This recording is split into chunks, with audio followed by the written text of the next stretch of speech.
In this introductory remark, I intend to abbreviate the biographical statement available in the materials posted to our mackinderforum.org website. And with that, let me introduce our speaker. General Kenneth Frank McKenzie Jr. became the executive director of the University of South Florida's Global and National Security Institute in May 2022. In July 2022, he also became the executive director of the Florida Center for Cybersecurity. Upon graduation from the Citadel in 1979, General McKenzie was commissioned into the Marine Corps and trained as an infantry officer. He is commanded at the platoon, company, battalion, Marine Expeditionary Unit, and component levels.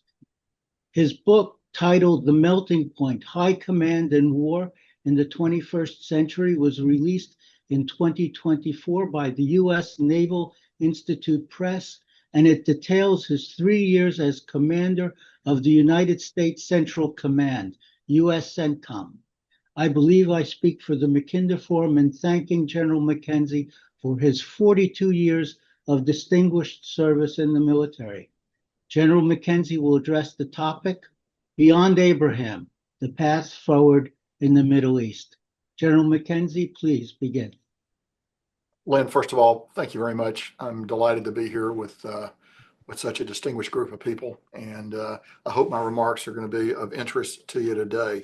One thing I will say is I enjoy the question and answer period as much as anything else, and feel free to ask me anything. I say this often, but I do mean it. I'm a retired U.S. Marine 4-star general. There's no internal monologue of inadequacy or insufficiency going on here. So I'm happy to talk about whatever you want to talk about. I've testified on many of these subjects in public and private fora. I've been beat up pretty good about it. So I enjoy the back and forth. I enjoy the dialectic. So what I want to do is talk about the Middle East today, my theory of how we got here, and what could be the way forward in the Middle East. And by the broader Middle East, I'm sort of limiting it to my combatant command, which was Egypt in the west, Pakistan in the east, Kazakhstan in the north, to Yemen in the south. 21 countries, including Israel, which joined in 2021 from European Command. And I'll spend some time talking about that here in just a minute. So I think where we are today in the early winter, late winter, really, of 2025, 2026, proceeds from three events that I think are significant. Two of them happened in 2020. One happened in 2021. And I'll sort of deal with them in a little bit of chronological order. The ones in 2020, I'm going to deal with in reverse chronological order. September 2020, Israel, UAE, and ultimately Bahrain signed what we know broadly as the Abraham Accord, which was really a normalization treaty, a document designed to bring Israel into the Middle East, open them up for culture, for trade, for a broad variety of things, but also for defense. And that was an important, I think that was a significant event. It's proceeded since then in fits and starts. A couple of other countries have joined. Saudi Arabia has not joined, as you're all very much aware, and we can talk about that here in a little bit. But I think that particular treaty, which marked an opening opportunity for Israel into the region, is very significant.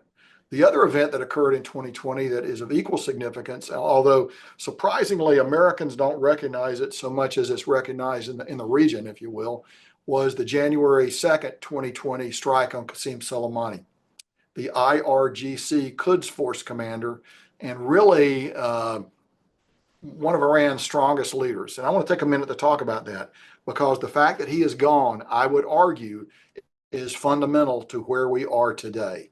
His passing from the scene. So who was Qasem Soleimani? Born in 1956 or 1957. There's different reporting on that. Came up the hard way, fought in the Iran-Iraq War. Had, I think, a pretty good combat record actually in that conflict, which again we don't study enough and don't recognize the massive scale of casualties that occurred there. But then came into the IRGC, the Islamic Republican Guard Corps, sort of the elite of the Iranian military, in that they exist outside the Artesh, the normal chain of command. of the Iranian military, which does have a Joint Chiefs of Staff, does have an Army, Navy, and an Air Force.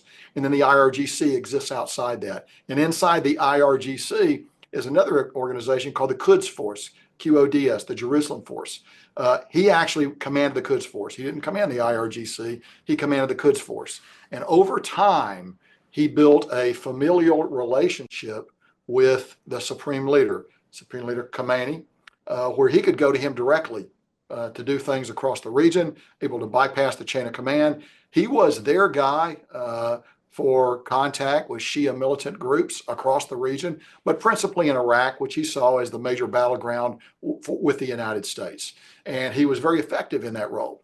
People often ask me, given his singular importance, would you compare him to, say, Rommel for the Germans in the Second World War? My answer is always, if I were comparing Soleimani to a Nazi, I'd pick Reinhard Heydrich, not Rommel, to compare him to. And remember, Reinhard Heydrich was also very effective in his own way as the Reich protector of Bohemia and Moravia. He was, in fact, so effective, the British masterminded his assassination in 1942. So Soleimani, a very significant player, the guy that spoke last in meetings, the guy that went to, that could go to the Supreme Leader and make things happen. So when we acted to strike him on the evening of 2 January in the United States, 3 January in the theater, it created a circumstance that was new to them. It was new to them because we had looked at striking him before. The Israelis had looked at striking him before, and the Israelis had good reason to strike him, as did we. There are probably over 1,000 U.S. combat deaths in Iraq that are directly attributable to Qasem Soleimani. So the decision to strike him was ultimately President Trump's decision. I supported the decision. I'm the officer who actually, of course, executed the operation when the president directed it. But what happened when he left the room, when he left the stage, was there was no longer somebody there who could sort of sum up and draw all strands of Iranian strategy together, present to the Supreme Leader, get a decision, and go forward. This is really an important event, and that's why I'm going to spend in for two reasons: because he left, and secondly, for the first time, an American president actually acted directly against Iranian interests and struck hard. I've been through a number of American presidents, Republican and Democrat, who chose not to do that for various reasons. President Trump chose to take that action. I agreed with the action the night it was taken. Over the course of 6 years, and looking back, I certainly agree with it now. But his successor was not the personality of Soleimani, didn't have access to the Supreme Leader, could not go into Iraq and bang heads together and get all the Shia proxies to sail in the same direction. Really was an Easterner, if you will. He was an Afghan specialist, and so, which made him not particularly effective working with the different Arab partners. So one other thing I'll say about the Soleimani thing, just to illustrate its importance: Foreign Minister Zahir, Sharif, one of the Iranian foreign ministers, recorded an oral history, which is always a mistake in Iran, because inevitably it leaked and appeared above the fold of the New York Times. You can look it up. And in it, he said, the death of Soleimani was the equivalent of losing a major city in Iran. It's a blow that we have not yet recovered from. I simply say this to note, this is an important anchor point for the thesis and the story I'm going to tell you as we go forward. Very important when he left. Okay, so what was the other thing, the third thing that happened in January of 2021? Well, Israel moved from the European Command into the Central Command area of responsibility. There were a lot of reasons why Israel had not been in Central Command. One of them was Egypt was in Central Command. We didn't want Israel and Egypt in the immediate aftermath of the 1973 war in the 80s and the 90s. There were some, you didn't want them reporting necessarily to the same combatant commander. There were other bureaucratic reasons. I had argued against it. I'd argued to bring Israel into the region as early as when I was the director of the Joint Staff, and before that when I was the J5, the planner for the Joint Staff. Eventually, in the summer of 2020, as President, then Secretary Mark Esper, did his zero-based review, I proposed it. The Secretary adopted it as his argument, took it to the White House, and President Trump actually signed the Unified Command Plan, the document that describes what it is that combatant commanders do. He signed a modification to it about 10 days before he left office. I'd actually worried that the president would not get around to it. As you might expect, he's got a lot to do in January, but he did. Israel moved into Central Command. And while that seems like, oh, wow, that means nothing, that's military bureaucracy, actually, it's very important, because what it lets then the Central Command commander do is liaise directly with the Israelis, number one. And number two, it provides a venue and a mechanism to, in effect, operationalize the Abraham Accords. In my capacity as a CENTCOM commander in 2020 and 2021, and I can say this because it's been in the Wall Street Journal, I held meetings in Sharm el-Sheikh, Egypt, and the Egyptians were kind enough to host us, where we brought all the regional chiefs of defense together, including the Israeli chief of defense. That's a profound moment. And these were not just actually opportunity to have dinner and take a picture. We did significant staff work before and afterwards. And the themes of these meetings were the growing missile, ballistic, cruise, and other types of weapons threat from Iran, and the worries that the nations in the region had about their ability to defend themselves against that threat. So we met twice. My successors followed up, made it even better. And what we did was we established tactics, techniques, and procedures that we could then use to defend ourselves against a potential Iranian attack. And here's the thing about missile defense. It's low-hanging fruit. You don't have to give up sovereignty to participate in something like this, because what you're really agreeing to do is share information, to provide what we call tipping and queuing information, a variety of things like that. So who benefits? Well, Israel clearly benefits from that. But also Saudi Arabia benefits from it. The UAE benefits from it. They gain access to procedures, to technologies, to all sorts of things that make their defenses better against what I think they view as one of the most imminent threats that they face, which is the threat of those missiles from Iran, cruise missiles from Iran, and drones from Iran. So all of this proceeded from Israel coming into the region, which in turn proceeded, I would argue, from the Abraham Accords of the year before. Pretty significant event, widely undervalued, particularly in the United States. I don't think it's undervalued in the region by any nation in the region, including Iran. So now let's jump forward and let's go to 2023. The Hamas attack on Israel that occurred in October of that year, that you're all very familiar with. There are people, I'm sure, on this call who know a lot more about it than me. So let me just make a few observations. It was a tactical and a strategic surprise. It was a significant blow to Israel. I'll talk about how they recovered from it here in a minute. But what I want to mention is what did not happen. Lebanese Hezbollah did not enter the fight at great strength. Now, I'll caveat that and talk about it in a minute. Iran did not enter the fight in any strength. Now, the Houthis came in down in Yemen because they're true believers, and I'll talk about them in a moment as well. But what's interesting is, as much as who did not come in to support Hamas as who did come in to support Hamas. And let's be clear, the nations that did not come in to support Hamas all share an objective of the destruction of the state of Israel. I don't mean to imply anything different. I mean to simply say they didn't view the timing as auspicious to enter. And let me begin with Lebanese Hezbollah as we sort of walk around and talk about the way the chess pieces have moved and changed since 2023. Hassan Nasrallah, who I always thought was a pretty smart strategist, and Lebanese Hezbollah, I always thought, held the greatest single threat to Israel, greater than Iran, because they had thousands and thousands of very precise missiles in Lebanon, southern Lebanon, middle Lebanon, that had the possibility of overwhelming Israeli defenses at very close range. Iran's a long way off. Lebanon's right on your northern border. So what Hassan did not do was fire these massive barrages of missiles.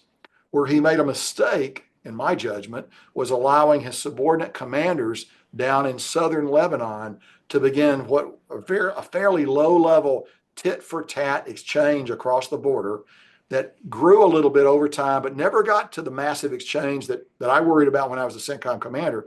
But it had the effect, as you're all aware, of moving, 50 to 70,000 Israeli citizens to the south and put pressure on the government of Israel. And here's where Hassan Nasrallah, in my judgment, made a mistake. He underestimated the pressure that would exist on the democratic government from its people who want to go back home. So he let himself be back into this situation. He did not want to fight Israel at this time. He had good weapons, good capability to fight Israel, and certainly shared a goal of the destruction of Israel. But he wasn't a particular friend of Hamas. He had been cut out of Hamas planning, which is why the Hamas attack could be a surprise. But he also just didn't think the time was right. But he got backed into it. So when Israel went north and struck him the year after, he died, I think, a very surprised person. Now, Israel was also got into Lebanon because of the supply chain tinkering that they've done to Hamas's communication systems, which was beginning to come vulnerable. So as always in things like this, in Israeli decision making, and now I'm on the outside looking in, I don't claim to know their decision making. I would tell you probably the risk of losing a very effective tactical capability to take out a bunch of mid-level leaders, the fact they were under enormous pressure to return their citizens to their home, those things all came together, and you get the Israeli strike that occurred that was so, profoundly effective against Lebanese Hezbollah. The effect of that today, as you and I talk, Lebanese Hezbollah very much on their back foot. The Israelis went into Lebanon. Not only did they strike leadership, they struck very effectively against a number of these missiles and the command and control systems associated with these missiles. So today, what was once Iran's big strategic hedge against Israel, the strategic hedge of Iran against Israel, is in effect no longer a player. Doesn't mean it won't come back. And we will see what happens in the next few months. Is the government of Lebanon and the Lebanese armed forces going to be able to reassert sovereignty? A lot of different opinions on that. My friends in Israel certainly have strong opinions about it that I talk to them about. I think for the United States, our best bet is to back the Lebanese armed forces, to continue to do that, continue to back the government of Lebanon as they try to wrest some measure of control away from Lebanese Hezbollah, which again is as weak as it's ever been. So great outcome really for Israel up in Lebanon. In Syria, so the collapse of Bashar Assad took everybody by surprise. It certainly took me by surprise. I did not see that coming. I thought he had effectively won that long, bloody civil war, and he would be able to remain in power. But, in retrospect, it's all very clear. And in retrospect, Iran's no longer able to support him as they once did. The Russians had other interests, things going on, and Lebanese Hezbollah also had other interests going on, things happening that made it hard for them to support Bashar Assad. Collapsed suddenly, sort of like the Ernest Hemingway discussion of what it means to go broke, gradually, then suddenly. And that's exactly what happened to him. Really, over the course of 120 hours, it all fell apart. And so Syria collapses. Remains to be seen what's going to happen there.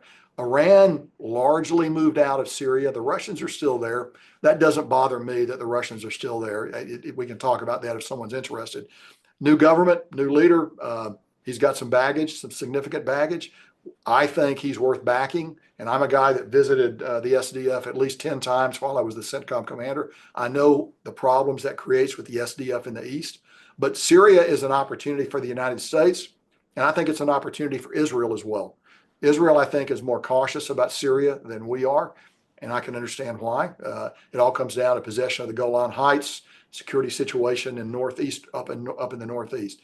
But nonetheless, you got to score that as a good outcome for Israel. I'll talk about the Houthis next. Houthis, the guys that really are the true believers. They genuinely, aggressively supported Hamas from the beginning.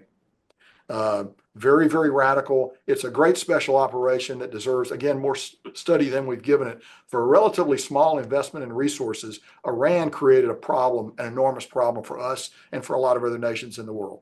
So what the Houthis do is they're trying to shoot missiles into Israel. The problem is they're good. Actually, the Houthis, surprisingly, are very good aeronautical engineers, but their missiles don't have enough. There are not enough missiles in a salvo to penetrate Israeli defenses. But what can you do? Well, you can close the Bab el-Mandeb. You can make it hard for shipping to go through there. And again, you don't have to convince governments it's unsafe. You have to convince the insurance industry, and they won't insure commercial ships that sail through there. So they've been very effective at doing that. Now we've struck them. We've caused some pain. I would argue that the instinct to strike back at the Houthis was right. We should have continued that campaign, and maybe we will go back to that campaign. And we'll see what the Houthis do now that there's been another turn of events in the Middle East. Let's see if the Houthis come back and reassert themselves. I think today, as we speak, it's still hard to get a commercial ship through the Bab el-Mandeb. Some companies are beginning to sail through, and of course, what that really means is the Suez Canal. The Bab el-Mandeb is only important as an entrant to the Suez Canal. And the Suez Canal is important because vast financial resources for Egypt that have been denied now for a considerable period of time. So it has a ripple effect across the region. But the Houthis are still there. That's sort of a draw. They're still down there. They're still bubbling around. Sooner or later, the Israelis, somebody will go back there and probably give them some attention. I want to talk about Gaza for a minute before I come to the central part of my remarks, which is about Iran. If I were going to say in one area where I don't see how this ends effectively for Israel, it remains Gaza. Significant campaign they fought in there. The problem with Hamas is you can eliminate 80%, 90% of the organization, and yet it still can claim to exist. It's a non-linear fight. And ultimately, you want somebody on the ground there that's going to administer the region, administer Gaza, that's going to cause some form of stability for people that remain in Gaza. To me, that looks like something like a two-state solution. I get a lot of grief when I suggest that, but I think it's something that certainly deserves further study. You don't want Israel on the ground. You don't want the United States on the ground. What you would like is Arab forces on the ground there, and the money to come from the Arab world. The money exists to do it. The troops exist to do it. You're going to have to be willing to take casualties, because if you go in, even as an Arab force, an Islamic force, you are going to take casualties from Hamas. So I would argue that is still, of all the discrete campaigns that I've discussed, including the Iranian one, which I'm going to talk about here in just a moment, that's the one where I've seen the least degree of closure for the state of Israel. And we can certainly talk about that. So let me go back to Iran and sort of finish with them, take a little time to talk about them. Since 2023, October 2023, as you know, there have been a number of back and forth attacks on Israel into Iran, back and forth, sort of culminating in what some people call the 12-day war, fought in June of last year, June of 2025, and ultimately it involved the United States. And I think to understand Iranian behavior, you have to understand the principal goal of Iranian statecraft. In my view, the principal goal of Iranian statecraft is regime preservation. They view themselves as a revolutionary regime. And the task of a revolution is to keep the revolution alive, to pass it on to the successor generation, because the revolutionary generation is exiting the stage. And also, because you have the fire of zealotry burning inside you, to export the revolution. They do that through their Shia proxy groups across the region. But when it all comes down, it is regime preservation. I would argue the number 2 goal of Iranian statecraft is probably destruction of the state of Israel. Number 3 goal is ejection of the United States from the region. But here's the key thing. Objectives 2 and 3 will never conflict with objective 1. When it's all said and done, the Iranians will do whatever it takes to protect the regime. So what we've seen here in the last few weeks is we have seen uprisings in Iran. I've been very clear for at least 2 years on this. I think I've always said Iran would resort to genocidal measures to retain regime control. And they have resorted to genocidal measures to attain regime control. I think the odds of a popular uprising in the streets toppling the government are zero. It's just not going to happen. And I hate that these people have died. I think we're no closer to the regime coming down today than we were the day before this started. The Iranians learned very well from the Shah, if you lighten up, you're going to be on an airplane to Paris the next day.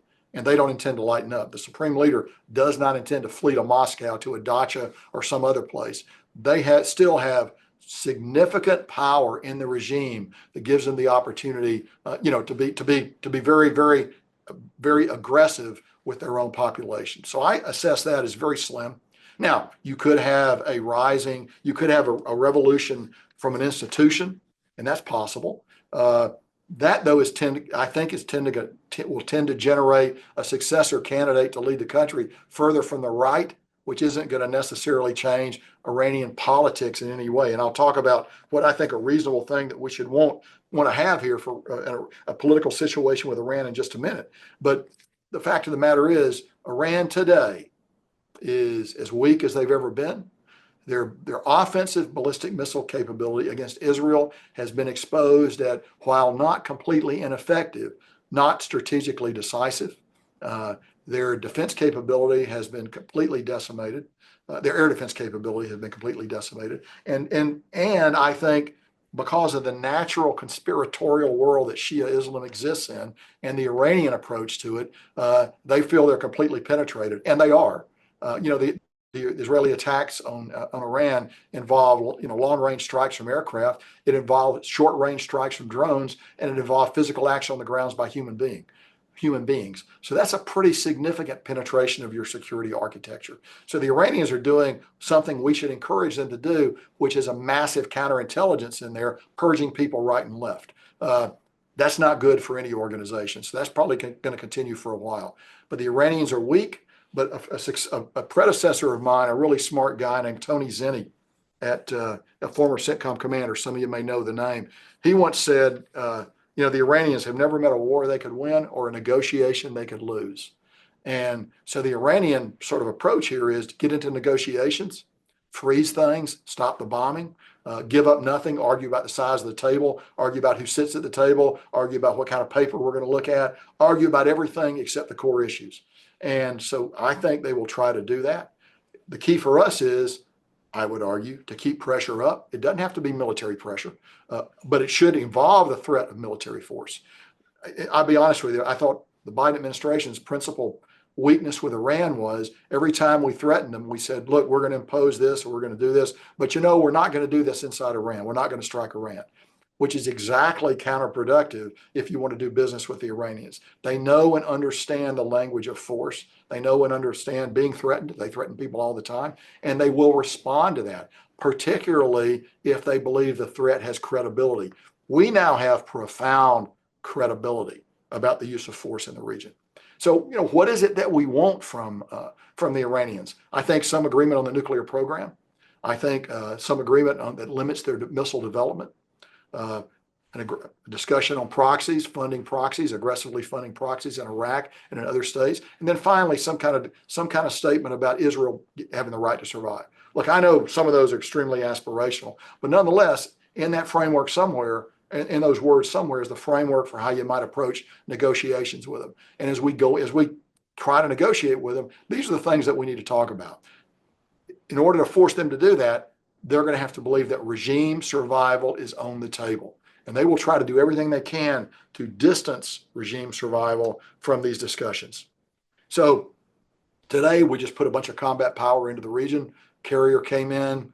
If we read what's in the New York Times, a F-15 squadron flew in. I think we brought some air defense systems in. And the Iranians take note of that. They look where that carrier is, and the carrier concerns them. Because it is free of sovereignty considerations. That's a floating piece of U.S. sovereignty. The fact that the Saudis said, no, we won't let you operate from bases in Saudi Arabia. UAE has said it. Interesting, limiting, but not decisive in terms of our ability to respond to Iran, should we choose to do it. Now, there's a political element to that, which may be another way of looking at it. But in terms of military effectiveness, not important. We would have what we needed to do if we chose to do something. I'm not saying that we should choose to do something.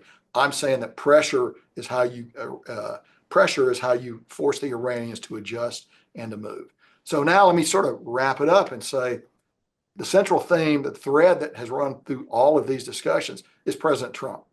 Whatever your opinions of President Trump are, he is a guy with profound credibility with the Iranians and with other states in the region about his willingness to use force particularly against Iran. I was present the first time he's done it. He did it as recently as the last summer. Our last summer, summer 25. We're in a unique situation in the region. There is a path forward in the region, and it's a path that doesn't necessarily involve war, but it has to be founded on Iranian concern about the credibility of the United States decision to employ force. So where we are right now, it's a remarkable time. But the arc that took us here began in 2020 It's not yet finished. I have no idea if we're going to use force against Iran again or not. I just don't know the answer to that. I know that the pieces are beginning to fall into place should you choose to do so. The Iranian response could be significant, and I'm sure that our decision makers will bear that in mind as they look at what they've got to do. So, Lynn, that sort of is my opening comments. I'm happy to stop there and take any questions.